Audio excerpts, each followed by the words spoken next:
नमस्कार, मैं हूं सुरेश चौहान और आप देख रहे हैं चलते चलते मैं आज आपके सामने हम आज एक ऐसे व्यक्तित्व को लेकर आए हैं। उनको आज का लाने का प्रमुख उद्देश्य है कि देश की सेना पर ही एक ऐसा षड्यंत्र पूर्वक हल्ला हो रहा है जो हमला बंदूक से नहीं है बल्कि नारों से, बयानों से और उनके चरित्रों के ऊपर हल्ला है।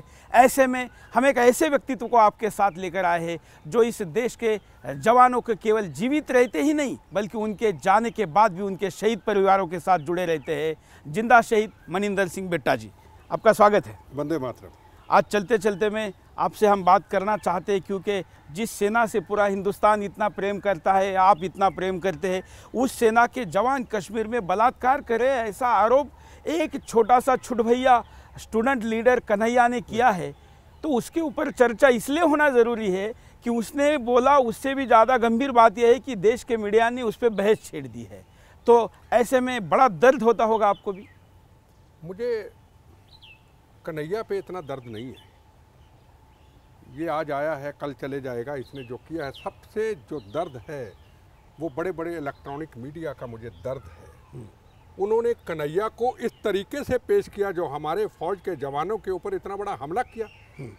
हमारे जवान सिर कटवा लेते हैं भारत माता की सीमाओं की रक्षा के लिए, हमारे के लिए, देश की जनता के लिए, और उसके सामने, कन्हैया के सामने वो खुद नारे लगते हैं, घर घर अफजल पैदा करेंगे, भारत माँ के टुकड़े टुकड़े करेंगे, कश्मीर को आज़ाद कराएंगे। और उस तरीके से कई इलेक्ट्रॉनिक मीडिया चैनलों ने ऐसे उसको पेश किया जैसे उसने कारगिल का युद्ध जीता है, जैसे हमारे जवान सीमाओं की रक्षा करते हुए शहीद हुए हैं, जिनके सिर कट के चाहे उनसे बदला लेके आया है। इस तरीके से उसको पेश किया है।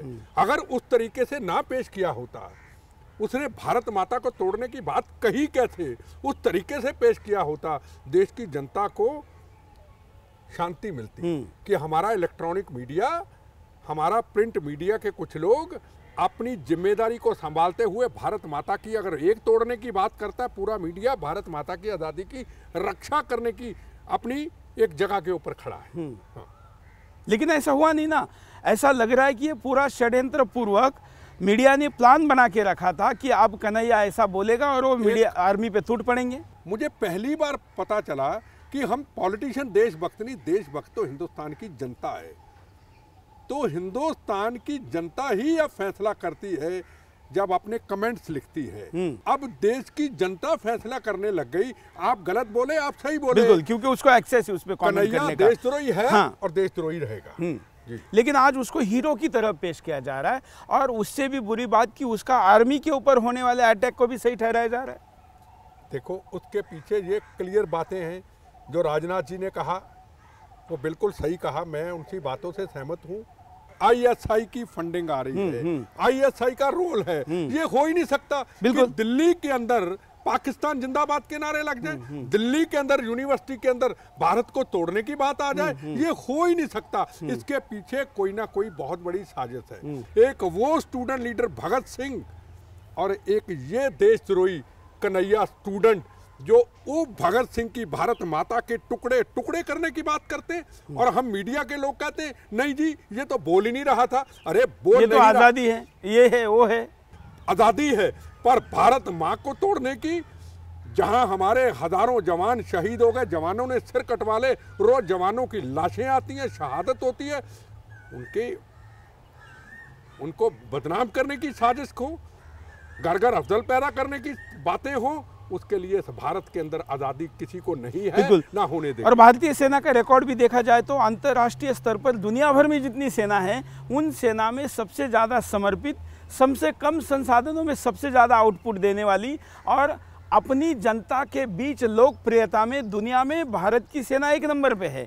ऐसी सेना को बदनाम किया जा रहा है इसलिए क्योंकि कश्मीर को अलग करने का, हिंदुस्तान को अलग करने का षड्यंत्र। एक बात स्पष्ट तौर पे आपको कह दूं, बार बार कश्मीर को अलग करने की बात होनी, पाकिस्तान की तरफ से होनी, पॉलिटिकल पार्टियों की तरफ से होनी, ये मैं आपको स्पष्ट कह दूं, ऑक्यूपाई कश्मीर एक दिन लेके रहेंगे। ये कश्मीर ना गया है, ना जा सकता है, ना जाने देंगे। जब जाएगा हमारी लाशों से गंदी हनेरी की तरह निकल के चले जाएगा, ये कभी नहीं जा सकता। बिल्कुल। और वो कश्मीर की सीमा, अगर पूरे हिंदुस्तान की हम अगर सीमा की बात करें तो उतनी छोटी सी सीमा पर हिंदुस्तान की सबसे ज़्यादा शहादत अगर कहीं पर हुई है सेना के जवानों की तो कश्मीर में हुई है। और पूरे भारत भर के जवान कश्मीर के सेना पर रहते, और जिस प्रकार से एक अंतर्राष्ट्रीय एजेंडे के तौर पर, आज एक चौहान साहब क्लियर बात कह दूं, सरकारों की बहुत बड़ी गलती है, सरकारें वहां बनाते हैं।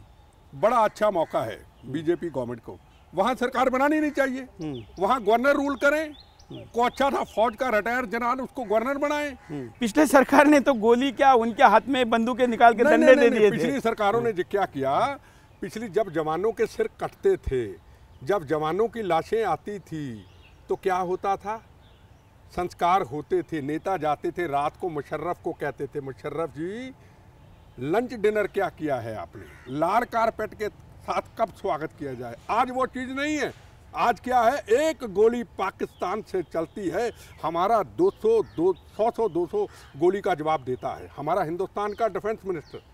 मैं उसका नज़दीक नहीं हूँ, पर उसकी विचारधारा को मैं सैल्यूट करता हूँ। वो क्या कहता है, हमारे जवान की शहादत नहीं होनी चाहिए, ठोको इनको। गोली का जवाब गोली दिया जा रहा है, बिल्कुल जरूर, और इसलिए अभी गोलीबारी बंद है उधर से। आज ये पूरी चर्चा हिंदुस्तान के अंदर गोली बहुत चल रही है। हाँ, गोली इसलिए चल रही, पहले गोली का जवाब गोली नहीं दिया जाता था, अब एक चलती है 100 का जवाब 100 का दिया जाता है। बिल्कुल, ये सेना की बात हुई। उसके बाद हम आते हैं, कन्हैया की बात निकली है तो जेएनयू या हमारे यूनिवर्सिटियों के जो कैंपस होते थे वहाँ से देश का युवा, देश का भविष्य, देश का सामर्थ्य निकलता था। आज देश के गद्दार बन रहे हैं। पंजाबी में कहावत है, बिल्ली थैले से बाहर आ गई। सच जो था, झूठ और सच सामने आ गया। सरकारें जब भारत माता पे आज आ जाए तो दूसरी पार्टियों से क्यों घबराती हैं, उनसे क्यों डरती हैं। सवाल पार्टियों का नहीं है, सरकारों का नहीं है, सवाल सबसे बड़ा ये, जवाहरलाल नेहरू यूनिवर्सिटी इतनी बड़ी यूनिवर्सिटी, हमारा शिक्षा का इतना बड़ा केंद्र, जहाँ से हम कई IPS, IAS, फौज, बड़े बड़े साइंसेज अब्दुल कलाम की तरह, किरण बेदी की तरह तैयार कर सकते हैं। अब क्या चाहिए सरकार को, वहाँ से कन्हैया जैसों को निकाले बाहर। शुरुआत हो चुकी है, 4 महीने के लिए यूनिवर्सिटी को करे बंद, पूरी इंटेलिजेंस करे, पूरा रिसर्च ऑपरेशन करें, और जितने भी बुरे आदमी हैं इनको निकालें। कांग्रेस, बीजेपी, CPM, CPI, किसी की यूनियन अंदर नहीं होनी चाहिए। ये एफिडेविट पे लिखा जाए, कोई 5 साल के पॉलिटिकल पार्टी का यूनियन होना ही नहीं चाहिए, यूनियन नहीं होना चाहिए एजुकेशन सेंटर में। और एजुकेशन सेंटर चलना चाहिए जो प्रोफेसर जो लड़कों को भड़काते हैं, जो कश्मीर की बातें करते हैं, जो खालिस्तान की बातें करते हैं, जो नॉर्थ ईस्ट को तोड़ने, हिंदुइज्म को बदनाम करते हैं, निकाल के बाहर फेंके। ये सरकार का काम है। अच्छे टीचर, अच्छे प्रोफेसर वहाँ लाएं। कैसे यूनिवर्सिटी, क्या गुरु नानक देव यूनिवर्सिटी नहीं चलती, क्या वहाँ खालिस्तान के नारे लगते हैं, क्या पंजाब यूनिवर्सिटी नहीं चलती, क्या खालिस्तान के नारे लगते हैं? नहीं, यहाँ भी ऐसा होना है। बिल्कुल, हमारी सरस्वती है यहाँ पे, यहाँ हमारा स्टूडेंट देश की रक्षा करने के लिए तैयार होगा, सख्त स्टैंड ले और भारत माता की कसम लेके निकाल के इनको बाहर फेंके। बिल्कुल। और अब क्या होता है कि जब एक जगह शुरू हो गया तो मणिपुर यूनिवर्सिटी में भी नारे लगने लगे, फिर दूसरी जगह फैशन होगा। अभी इसकी आंकड़ा ये बाहर आया है इंटेलिजेंस का, जो कि सुदर्शन ने सबसे पहले बताया था, एक साथ 80 यूनिवर्सिटी में ये करने का प्लान था। ऐसा है, होगा क्यों नहीं। जब हम नेता लोग जाके केजरीवाल की तरह भाषण देंगे, क्या दिया था जंतर मंतर में भाषण, मैं को केजरीवाल का विरोधी नहीं हूँ, क्या दिया था भाषण, स्टूडेंट सामने थे, जब आंध्र प्रदेश के जहाँ के स्टूडेंट थे, मोदी जी स्टूडेंट से पंगा मत लेना। बिल्कुल पंगा मत लो मोदी जी, मत लो, पर अगर स्टूडेंट ये कहे भारत माँ के टुकड़े टुकड़े करेंगे, घर घर अफजल पैदा करेंगे, कश्मीर में आज़ादी चाहिए, केरला में आज़ादी चाहिए, बंगाल में आज़ादी चाहिए, फिर कहेंगे पंजाब को हिंदुस्तान से लग करके खालिस्तान को आज़ादी चाहिए। मोदी जी स्टूडेंट से पंगा मत लेना, चाहे भारत माता के टुकड़े टुकड़े कर दो। भारत माँ के टुकड़े टुकड़े करने की बात हो, केजरीवाल जी सरकार संभाल बैठे और अन्ना जी गांव में बैठ गए और भारत माँ को अकेला ही छोड़ दिया। बिल्कुल, वाह मोदी जी, पंगा मत लेना।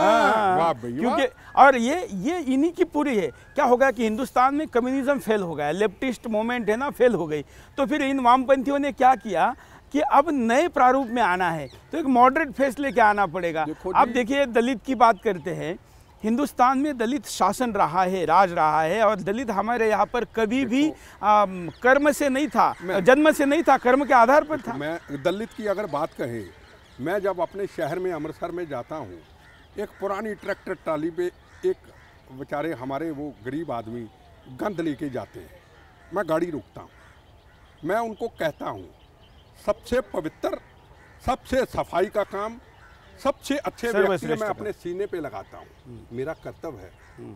सबसे पवित्र आदमी वही है, ठीक है ना। जहाँ तक दलित का सवाल है, जो भी दलित के लिए सरकार की पॉलिसी, उसको छेड़छाड़ नहीं होनी चाहिए। पर रोज रोज आरक्षण की बात होनी, जात की बात होनी। मेरे से पूछो तेरी जात क्या है, मैं कहूँगा मेरी जात भारत माँ, मेरा नहीं, मेरा धर्म भारत माँ और मेरी जात वंदे मातरम। और भगवान को प्रेयर करता हूँ मेरी जान जब भी जाए इस भारत के अंदर बम्बो गोलियों से, आखिर में यही निकले वंदे मातरम, वंदे मातरम। यही मेरी जात, यही मेरा धर्म। कौन से चक्रों में पड़ गए, भारत एक धर्म अनेक, वो तो कोई सुनता ही नहीं।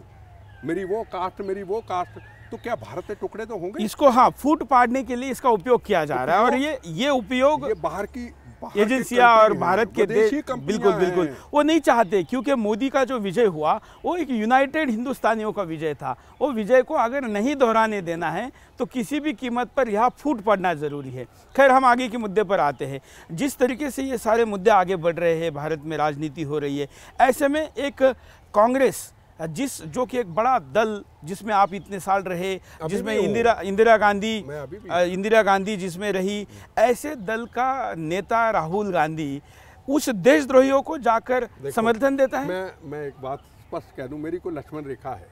मैं पार्टी के ऊपर जो लोगों ने राहुल गांधी जी को गाइड किया होगा, मेरा ख्याल वो दिग्विजय सिंह जैसे, चिदम्बरम जैसे लोग होंगे।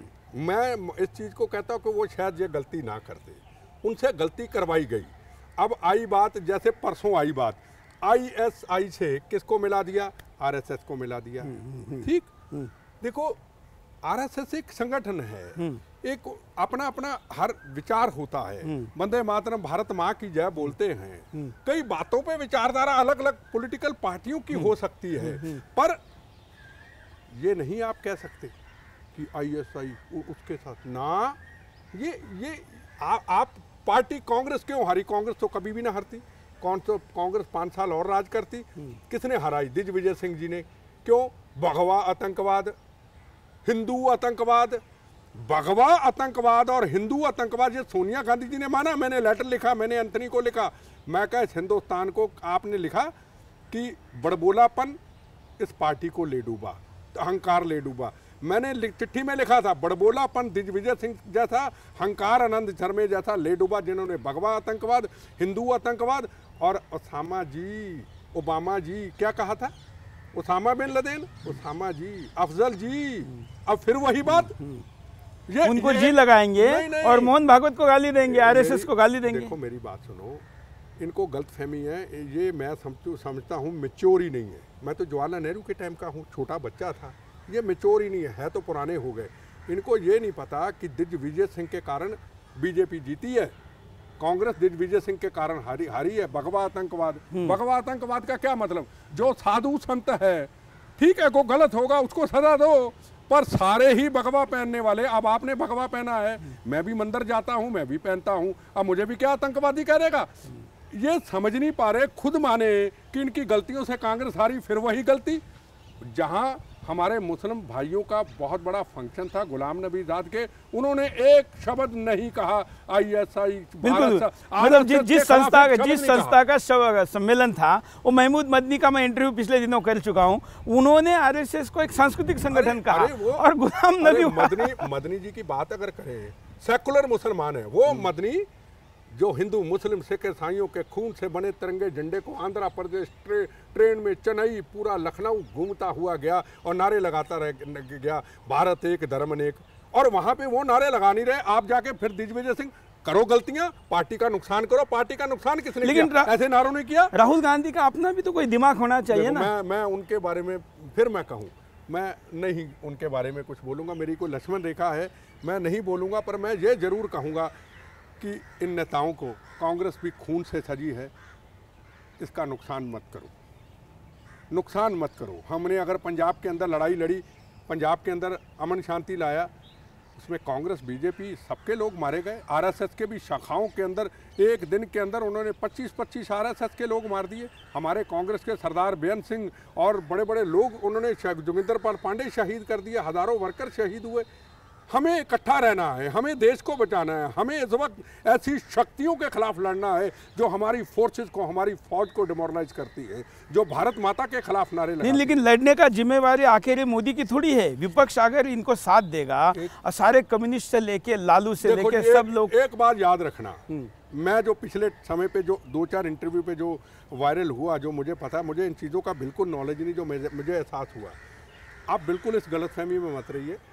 ना हमारे नेता रिजल्ट निकालेंगे, ना हमारी पार्टियां रिजल्ट निकालेंगी। अब देश की जनता सबसे बड़ी देशभक्त है, ये तो मैंने देख लिया। कभी भी वक्त आएगा, लोग तो उस वक्त निकालेंगे, उसी वक्त लोग हिसाब चुका देंगे। ये नेता तो कितने होंगे नेताजी, उड़ा देंगे, 200 होंगे, 1000 होंगे, 20,000 होंगे, 1 लाख होंगे। जनता तो करोड़ों है। जनता भारत माँ को प्यार करती है, नेताओं को, पार्टियों को प्यार लेकिन इस देश में ऐसे भी नेता है जो कहते हैं कि भले गर्दन पे छुरी रखो लेकिन भारत माता की जय नहीं कहेंगे, और वो संसद में है। ऐसा है, बिहार में जमानत जब्त हो गई, अब यूपी में जमानत जब्त हो जाएगी। ये लोगों को सब फॉरेन से फंडिंग आती है, ये वो ओबीसी इनको पता नहीं है जो ये ऐसी बातें करते हैं। ये वो भारत जहां गुरु गोविंद सिंह महाराज ने अपने 4 साहिबजादों को, बच्चों को नींव में चनवा दिया। गुरु तेग बहादुर, जिनको कहते थे हिंद की चादर, चांदनी चौक में तत्ती लोहों पे अपने अपने जीवन को दिला दिया। मैं इनको ये कह देना चाहता हूँ, गुरु गोविंद सिंह जी ने ये जो पगड़ी हमारे सिर पे पहनाई है ना, ये मौत का कफन है। मजलूमों की रक्षा करते हुए सेकुलर मुसलमान, हिंदू समाज और ईसाई और सबकी रक्षा, सिखों की रक्षा करते हुए हमने अपनी, उन्होंने, मजलूमों ने कुर्बानी दी है। मजलूमों को बचाने के लिए हमारे गुरुओं ने कुर्बानी की। हमारे पे ये मौत का कफन है, आधा जीवन का, शरीर का हिस्सा दे दिया।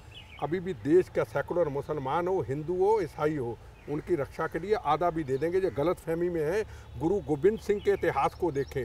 औरंगजेब बनने की कोशिश ना करें, अकबर बनने की कोशिश करें जो एक सेकुलर था। ये तो औरंगजेब बनने की कोशिश करते हैं। औरंगजेब का जरा भारत माता की जय ना कहने का, उन्होंने कहने के बावजूद देश के नेता उनका समर्थन कर रहे, और समर्थन करने वालों में देश के सारे राजनेता हैं। मैं आज आपको बिल्कुल स्पष्ट कह दूं, नहीं, ओवैसी को सजा तो मिलनी चाहिए ना कुछ तो।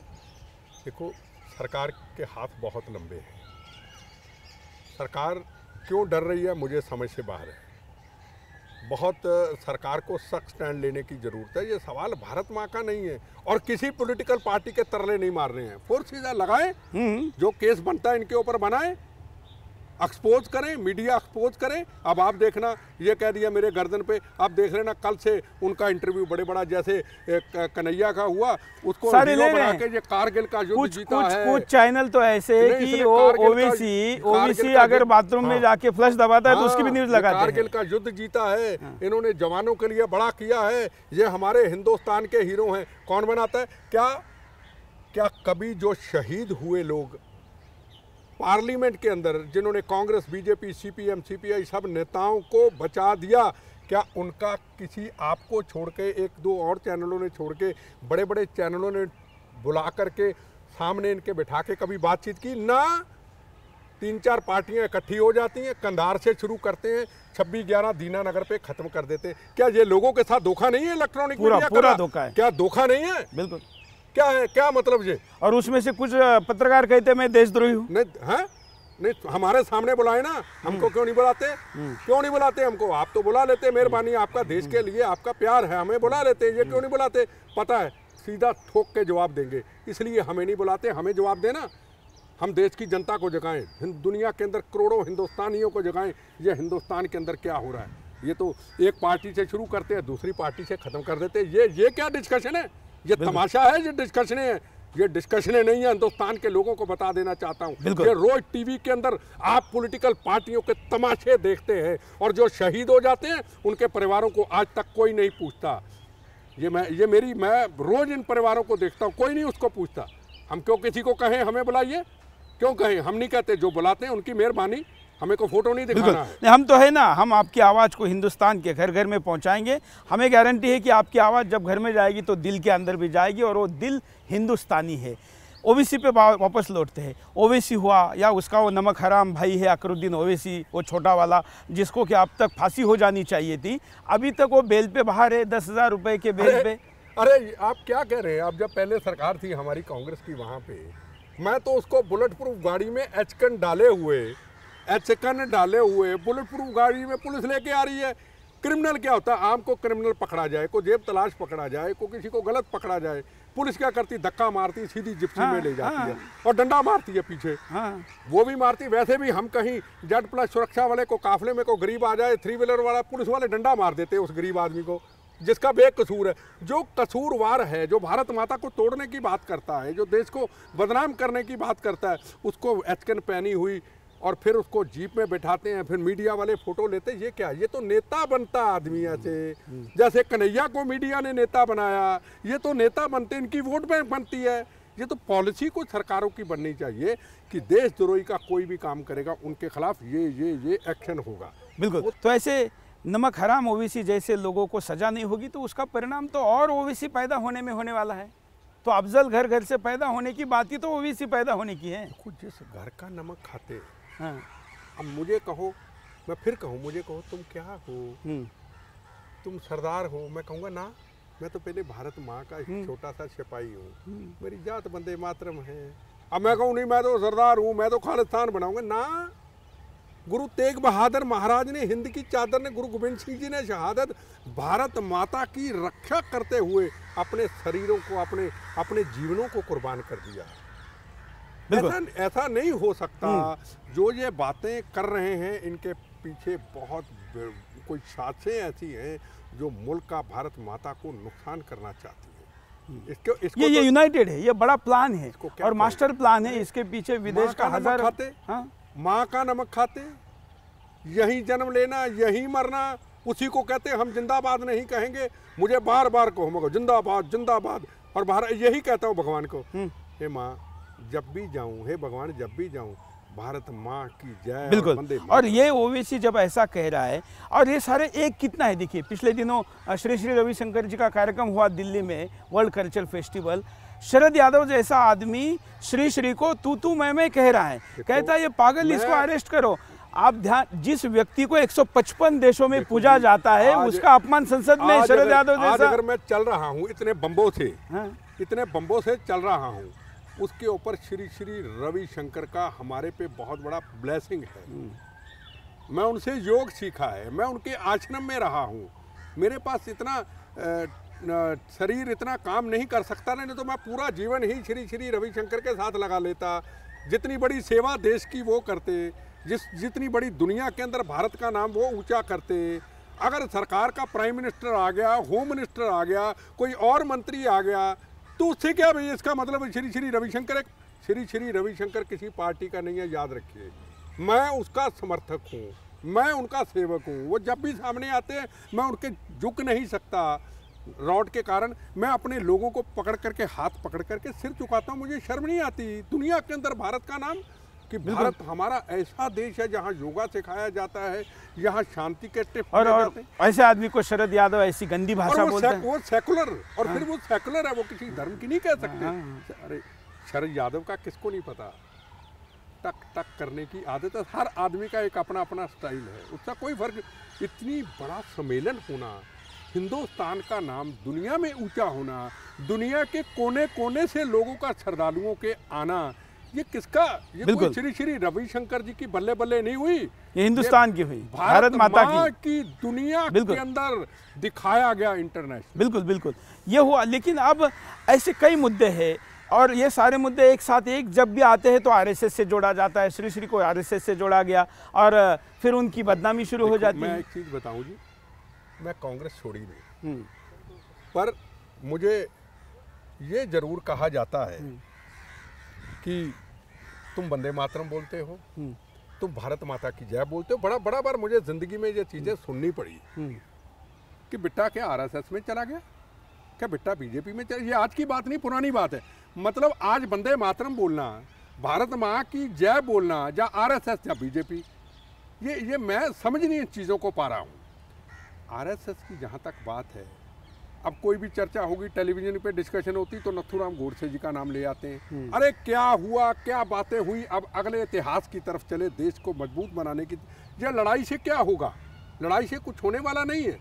तो बार बार जिस तरीके से गुलाम नबी आज़ाद, आपके दिग्विजय सिंह ऐसी बातें करते हैं, मैं इनको स्पष्ट कह देना चाहता हूँ, कांग्रेस को हरवाने वाले आप हैं, देश का जो हिंदू समाज है, देश के जो आरएसएस के अच्छे काम लोगों के सामने जाने ही नहीं देते, बार बार वही उनकी बदनामी करते रहते हैं। कहूँ इन चीजों का कोई फर्क नहीं पड़ता। सत्य सत्य रहता है। मैं भी तो कांग्रेसी हूँ, मैं भी तो उनको बुरा कह सकता हूँ। पंजाब के अंदर जब आरएसएस, बीजेपी, कांग्रेस हमने सबने मिलकर लड़ाई लड़ी, तो मैं कैसे भूल सकता हूँ। मुझे अभी तक आरएसएस के वो कार्यकर्ता याद हैं, जब 5 बजे के बाद निकलता नहीं था, सुबह आरएसएस का कार्यकर्ता निक्कर पहन करके खड़ा हो जाता था और तिरंगा झंडा लेके, मैं कैसे भूल जाऊँ।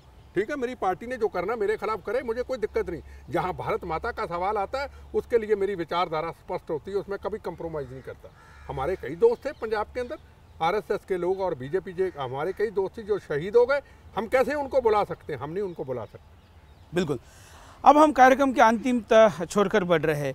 हिंदुस्तान के युवाओं को आज दिशा की बहुत आवश्यकता है, क्योंकि वो बहुत भ्रमित है। उसको केजरीवाल जैसे नए मॉडरेट लेफ्टिस्ट है, कन्हैया जैसे देशद्रोही है, इस देश का जिहादी मीडिया है, इसमें उसको इस सारे भ्रम से बाहर निकालकर भारत माता की जय, वंदे मातरम के नारे लगाने के दिशा तक पहुंचने नहीं दिया जा रहा है। सबसे पहली बात है, सरकारों का ये कर्तव्य बनता है। श्री सुभाष चंद्र बोस जी, शहीद आजम भगत सिंह, राजगुरु सुखदेव, मंगल पांडे, इस्तफाकुल्ला खां और शहीद आजम उधम सिंह, जिसने जलियांवाला बाग में जहां हिंदू, मुस्लिम, सिख, ईसाइयों के ऊपर गोलियां चली थी, उनका बदला जाके लिया था इंग्लैंड में। लाला लाजपत राय, जिन्होंने अंग्रेज़ों की लाठियां खा के शहादत का जाम पिया था, रानी झांसी, ये किताबों को पक्का कर दें कि बच्चों से शुरू करनी है और बड़ों तक ये चलनी है। और साथ में सरकार ये कानून बनाए कि स्कूल से जब कॉलेज में स्टूडेंट यूनिवर्सिटी में जाए, 1 साल के लिए इजराइल की तरह उसकी फ़ौज की ट्रेनिंग होनी चाहिए। उसके अंदर नेशन के लिए इतना भर दो कि कभी भी कोई देश के ऊपर आफत आए, सबसे पहले वो कहें मेरा सबसे पहले माँ बाप, बाद में मेरा देश, मेरी भारत माँ पहले। बिल्कुल। और फिर ऐसे देशद्रोहियों का उनमें संचालन भी नहीं हो पाएगा। नहीं, मुकाबला करेंगे फिर। हर चीज़ क्या नहीं कि सरकार करे। ये क्या करते हैं, ये देश को तोड़ने के लिए सड़कों पे आते हैं, कानून को तोड़ते हैं, देश को तोड़ने की बात करते हैं। तो एक वक्त वो भी आएगा, अगर सरकारों ने कुछ ना किया, हम कानून तोड़ेंगे देश को बचाने के लिए। उन्होंने कानून तोड़ा है देश को तोड़ने के लिए, और हम भारत माता को मजबूत करने के लिए फिर हम भी कानून तोड़ देंगे। फिर हम क्या कर सकते हैं? बिल्कुल। और ये तो आज़ादी, अगर स्वयं रक्षा का अधिकार हमको है, तो हमें राष्ट्र की रक्षा का अधिकार भी है। सुप्रीम कोर्ट से बड़ा, पार्टियों से बड़ा भारत माँ है। भारत माँ को बचाने के लिए हम भी फिर कानून तोड़ देंगे? क्या है? और संविधान के लिए देश नहीं है, देश के लिए संविधान है। हाँ, तो उसके लिए बार बार हमने अपना जीवन दिया, फिर जीवन देंगे। कानून क्या, कानून की इज्जत करते हैं, पर भारत माता को जो तोड़ने की बात करें, उसके लिए हमें कुछ करना पड़े, कानून हम तोड़ेंगे। भारत माँ को कभी आँच नहीं आने देंगे। ये कर्तव्य था, है और हमेशा। बिल्कुल। कार्यक्रम के आखिर में अगर आप हिंदुस्तान को कोई संदेश देना चाहें? मैं भारत के लोगों को यही संदेश देना चाहूँगा कि हमने भी अपना जो जीवन है, शरीर का आधा हिस्सा हमारे दोस्तों ने, यारों ने, पॉलिटिकल पार्टियों ने देश के लिए दिया है। ज़रूरी नहीं कि फोर्सेस हर काम करें, सरकारें हर काम करें। हम आपके सामने हैं, हमको सरकार नहीं है, हम फोर्सेस में नहीं हैं, पर हम भी भारत माता के लिए हमेशा अपनी जान देने के लिए तैयार रहते हैं। और भारत माँ के लिए हम सुबह भगवान को हमेशा प्रेयर करते हैं, जब भी मौत आए, बम्बों गोलियों से भारत माता की आज़ादी की रक्षा करते हुए आए। और उन जवानों के लिए हम हमेशा आगे होकर बढ़ते रहें और उनको हमेशा हम हौसला देते रहें। सब लोगों को, हर व्यक्ति को अपने आप को समझना चाहिए, मैं हिंदुस्तान हूँ, मैं भारत हूँ। जब हर व्यक्ति हिंदुस्तान का कहेगा मैं भारत हूँ, तो उससे कभी गलती नहीं होगी, वो अपने भारत को कभी धोखा नहीं देगा। बिल्कुल। चलिए, धन्यवाद, आपने इतना समय निकाला, हमारे से बात की। वंदे मातरम।